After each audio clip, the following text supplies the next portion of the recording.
Hey guys, welcome to my channel, and today I'll be sharing with you my AP Studio Art drawing portfolio. I'm going to divide this video into 5 sections.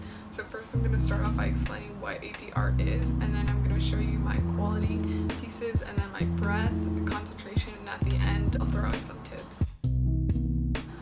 For those of you who don't know, AP Studio Art is a course that you can take in high school. I took it as a senior, which was this past school year. For breadth, you're supposed to create pieces with a variety of subjects, different mediums, stuff like that. And then for concentration, you focus on a theme, and then you develop pieces around your theme to visually communicate it to your viewers.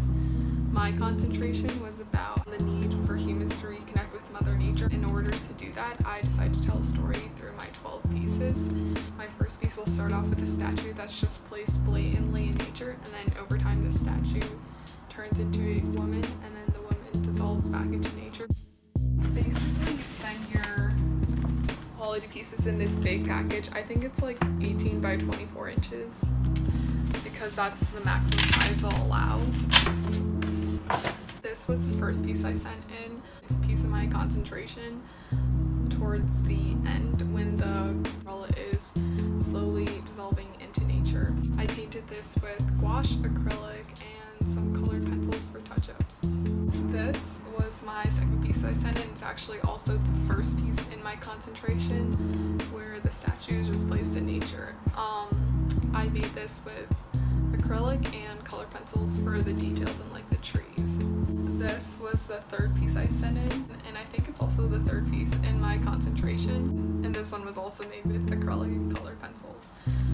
All of my concentration pieces are made with acrylic and color pencils. This is the fourth piece for quality, and it was placed in the middle for my concentration. This is my last piece. Surprisingly, it's not for my concentration. It's actually from the breadth section. I made this with watercolor and ink. It's about struggling with addiction, how addiction affects people mentally. So all my pieces for breadth are just like scattered all over the place, either on scraps of paper or just somewhere in my sketchbooks that I have. So I'm just gonna put an image somewhere on the screen. This is the first piece, and it was the one that was in my quality section. This is my second piece. I made this with pencil and paper. And then this piece I made with gouache, acrylic, and pencil. This piece I made with pen on paper. This is the only painting I did of a building that's actually in my breadth portfolio. I made this with watercolor, and I made this back in like 2015, so it's kind of an old piece. This piece I made with pen on paper. You can actually see it in my sketchbook tour. I made this with pen on paper. The way I laid out this breadth section was that I alternated between black and white and color. Thought it would make it more visually appealing. And this piece is also from my sketchbook. It's like I may be an artist, but I sure don't know how to make a square. Small, like I swear, it's really tiny, but you can't tell, and that's like the glory of the breadth section. Your pieces can literally be this small. And it doesn't matter as long as it photographs well. I made with pen on paper again. The flowers I did with ink. This is also a really small piece, and it was in my sketchbook. I painted this with gouache on paper. This I did with pen on paper. And then this one was also pen on paper. It was inspired by Hard Feelings by Lord. When you submit your concentration, you're also required to submit an artist statement, which is just 2 questions. Really simple, and it's nowhere near an essay. You don't have to write it the day of the test. You can actually write it way ahead of time. I ended up writing it the week before my exam. So for the first question, you state what your concentration is in 1 or 2 sentences, and then for the second question, you just go into depth and further explain your concentration in order to help the viewer understand what they're looking at. You reference certain pieces that you made in your concentration, and then you can also talk about mediums you used, inspiration that you had, why certain pieces look the way they are. There's actually a word limit to this, but I can't remember what it is, but it's definitely enough. So this was the first piece in my concentration. And then this is my second piece. For this piece, I wanted to create a sense of deconstruction, as if nature was consuming the statue. This was my third piece. I know it doesn't really make sense, like why I went from a deconstructed statue to a fully formed statue, but if you look at my next piece, it'll make so much more sense. So as you can see, I wanted to create that parallel between the statue and the girl, which is why the statue and the girl are in the same pose, and that's also why I placed them next to each other in the portfolio. For this piece, I wanted the plants to look like they were overgrowing the woman. Have you ever seen those pictures of cars and buildings that are covered in vines? That's kind of what I want to create. For this piece, I drew inspiration from surrealism because at this point I wanted to combine nature and the girl.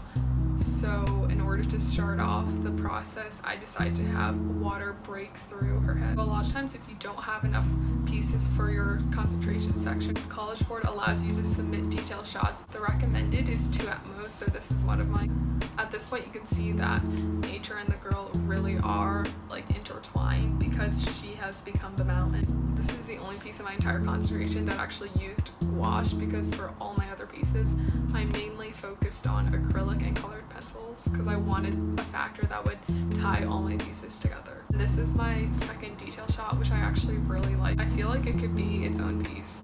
Then towards the end, I didn't really know how I could intertwine the girl and nature, so I decided to draw a landscape using the same style as all my other pieces. And then I ended with this piece because I felt that it was really peaceful and I wanted to give a sense of tranquility, as if the girl finally accepted her place in nature.